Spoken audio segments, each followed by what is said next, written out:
আসসালামু আলাইকুম প্রিয় কবুতর প্রেমী বন্ধুগণ, আপনার প্রিয় কবুতরের যদি চোখ দিয়ে পানি পড়ার সমস্যা হয়ে থাকে তাহলে আজকের ভিডিওটি আপনার জন্য। ভিডিওটি না টেনে সম্পূর্ণ দেখতে থাকুন এবং আমাদের চ্যানেলটি সাবস্ক্রাইব করুন।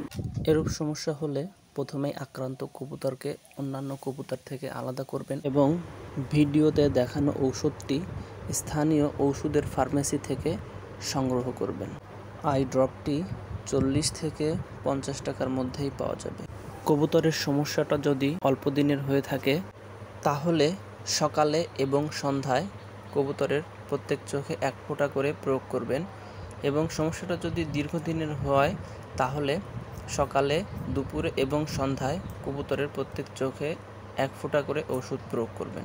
ইনশাআল্লাহ 3 থেকে 5 দিনের মধ্যে আপনার শখের কবুতর সুস্থ হয়ে যাবে।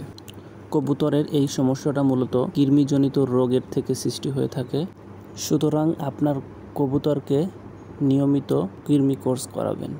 কৃমি কোর্স সংক্রান্ত কোনো ভিডিও পেতে চাইলে অবশ্যই কমেন্ট বক্সে জানাবেন। সেই সাথে গ্রামীণ বৈচিত্র্যময় জীবনের সাথে যুক্ত থাকার আহ্বান জানিয়ে শেষ করছি আমাদের আজকের ভিডিও।